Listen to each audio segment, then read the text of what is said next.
Manuel Binondo and John Patrick Abragante. Fourth referee is Joshua Tiberio.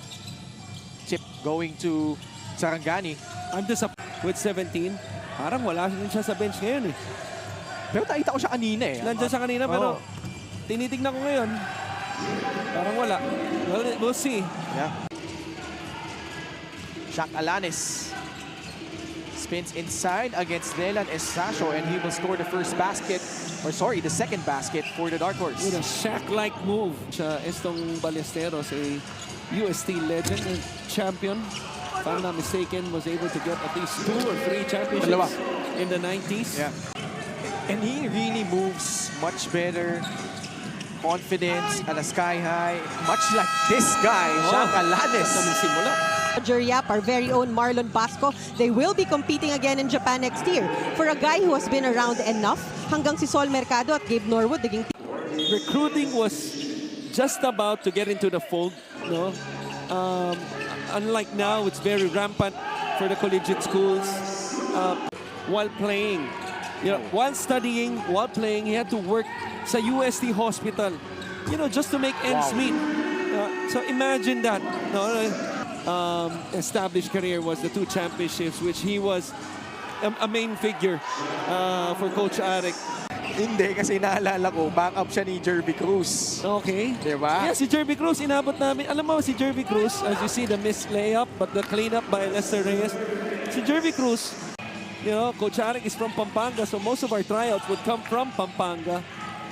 But because of, those 2 to 3 years, he is who he was and is today. Talk about Jervy Cruz being a dominant force. Meanwhile, another former UST Growling Tiger, Estacio, missing on that jumper. He hasn't been seeing action much on Basilan, so let me just add to what you just said. To Jer Olegario. Well, Mika mentioned these guys na pwede rin ma-rejuvenate yung kanilang mga careers here. Jay Collado. So sabi ko sa'yo, mas tiwala ako sa memorya mo. Baka nagwa-warm up lang siya kanina, habang tumitingin tayo sa bench. So, hindi na ako disappointed. Makikita natin yung working on King Destacamento. 7 seconds left on their shot clock. Mamaradlo layup will trickle in. And that's just unacceptable dahil nakasona itong Sarangani. At least Buyes gets it to Justin Alano. 5-point lead for Valenzuela. Buyes finishing through contact over Ken Brillantes. The beautiful, probably the first time in a long time wherein Sarangani has the chance to be an above 500 team. Yeah. At 2-1. Okay, so any small victory, a taste of being above 500, you will take it, especially of how awful you've been the last few seasons. Last season, I think they started 2-9 before Coach Toto Dohilio came in. That's exactly my point. And then he had a winning record, no? Yeah. For the first, maybe... Oo nga. Can be in 2 places at once. 32-18. Lars Sunga, the trifecta, he backs it in. Pero alam mo as Lars Sunga... And Leland Estacio, bola muntik ng maagaw ng Valenzuela. But Ryan Lacap. Bola napunta kay Val Chauca. Hindi nakaset yung depensa ng Sarangani. Olegario tumira sa 3. Yes! Shaq Alanes is back on the floor. Collado, this time he takes the free and makes it.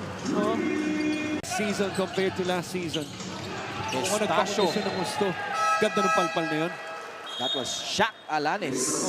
Ilang sa inyong dalawa. Jay Collado is 40, has been having a colorful career so far. Obviously, gives a lot of credit to Coach Wilson Cubiltes, as you mentioned, Coach Chris, for all his glory years. But sometimes people move on. Here he is, still proving his value. Sabi nga ni Coach pa naman daw siya. He is very proud of how his former teammates are doing, being together for 6 to 7 seasons. Talked about Gabo, Mabulak, Ralph Robin, Will Macaloni. He said, antayin lang nila.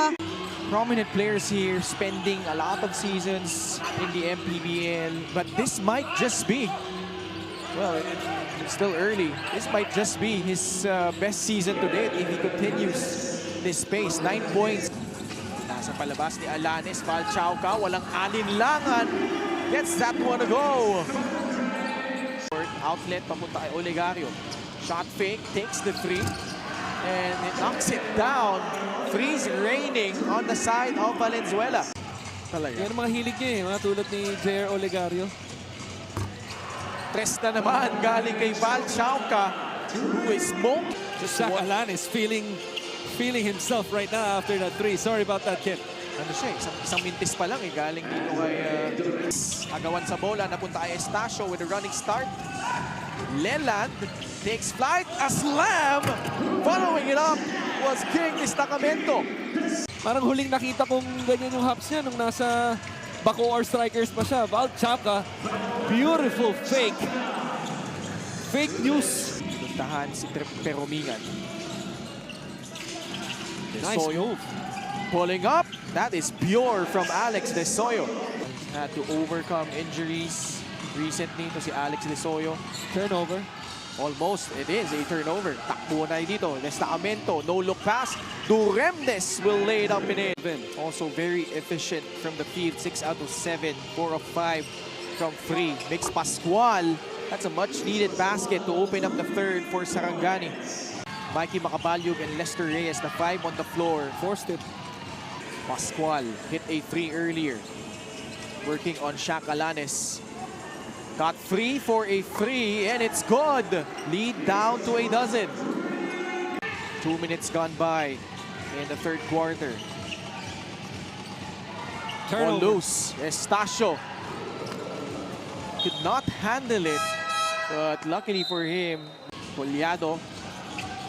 Nice ball movement. Val Chauca could not hit the 3, however. Sa ilalim, Chupalpal, inabot ni Rios kay Duremdes. Biglang tentative na kumilos, no, offensively. Itong Valenzuela leading into a couple turnovers already Estacio off the dribble. in the middle of that zone. Chauca, another steal from Sarangani. Pascual, this time from mid-range, gets that one to go. Lead down to 10 points. Pascual scoring. Mix Pascual, all 8 of his points in the third quarter. I don't think Val was even had the intention to foul. Nonetheless, Sunga mas mapapaganda pa. 4 on the offensive glass, 4 also on the defensive. Alanes lines it up, and the back is open for Shaq. Reyes, after getting the rebound, had a chance for the outlet pass kay Olegario, pero gusto niya i-set up, mukhang pagod na rin siya tumakbo papunta sa kabila. Chauca, no look pass. Lester Reyes, anong Yun pagod? Yun. Yun. Pag pinasa niya kasi... Pascual has 8 points all in this quarter. Tries another free and gets that one in. It's just something about it. 11 points already at pang ngatlong 3-pointer niya na yun. Yeah. At nakuha pa niya yung rebound. Nice Good pass. outlet. Lock up in stride. Masyadong malakas. Couple of Sarangani big guys going to the offensive glass, and the putback is good for King. And lowering down the percentage of Valenzuela from 62 now to 50%. Although mataas na clip pa rin yun, pero big basket ito. Pamatay sunog. Nahanap si Brillantes, umikot, muntik ng maagaw, 4 seconds left. Bodies on the floor, they find a wide open 3, pero Mingan who hits a free. Meron pang pagkakataon na maibaba pa yung labang under a minute remaining. In the third, lock up, sinagasa lang yung depensa, getting 2 points. Alanes, only 9 points. Ganda depensa nila. Collado fading away over Ken Brillantes. He hits it for Ken Brillantes and King Destacamento. Oh, King able to escape using his offhand to finish off that layup. This lead was once at 25. Bola na agaw, pero Mingan with a 3 earlier. Switching hands in mid-air, just could not convert. Destacamento, Brillantes, pasok. Isa na lang. 64-63. Diminishing the big if that you mentioned late in the third quarter. Mingan. This guy going under the screen, and he makes them pay for their very first lead. You want to get out of that kanya-kanya mode, no? yan ang naging dahilan kung ba't nahabol sila rito sa opensa. Sounds cliche, pero medyo nagkanya-kanya sila. They need a heater right now because their shooting has gone cold. Just 5 out of 22 from the field in the second half. Pero ang Sarangani kanina pang nagliliyab. And Mix Pascual really was the one that sparked it in the third with those 11 points. Jeremy Robinson, who just played. Pag-croquet si Coach Estong, they find him here. And Jeremy Robinson. Ball book free by Robinson. Recovery by Tricky. 10 on the shot clock. Dangerous pass. Steal by Valenzuela. Peromingan using that Brillantes screen. Ken Brillantes jumper is good. Itong si Collado, ang ganda ng pasa niya, hindi lang naipasa ni Chauca. Agaw! Intercepted by Robinson. Drives. Ball rolls out. They get the ball back. Inside Robinson. Pumwersa sa ilalim. Getting 2 points. For that stick back by Robinson. Between the legs, Brian Lakap. Agaw ulit. Robinson has destacamento to beat. Wow! He misses. Badly. But Olegario there, he will lay it up and in. Wild sequence from Valenzuela. Muntik nang masubsob. 3 pump fakes by Alano. Got back his own miss. Supalpa, linamot kay King Destacamento. Now to our last 2 minutes brought to you by Sports Plus, the official sports book of the MPBL. Soaring and scoring was Jeremy Robinson. Olegario. Valchauca stopping on the dime. Gets the friendly bounce. A total so far of less than 11 minutes. But all 7 of those points coming In in the that fourth. pivotal run. Yeah. Destacamento in the basket. Di pa tapos ito. 3-point lead. Good timeout. Give the team a chance. So the worst scenario. Sige, tingnan muna natin yung una. Okay, pasok na. I'm not gonna say it anymore then. Just let it be at the rim. Huwag na mag-goaltending.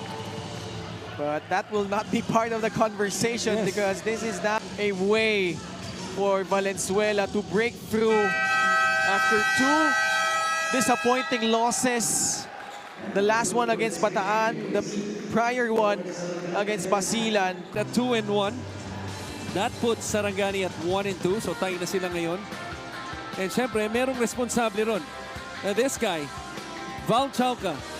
Our best player of the game brought to you by Sports Plus, the official sports book of the MPBL. 24 points, 17 of those coming in the first half to go along with 6 rebounds and 6 assists. Valchauca piloting Valenzuela Dark Horse to this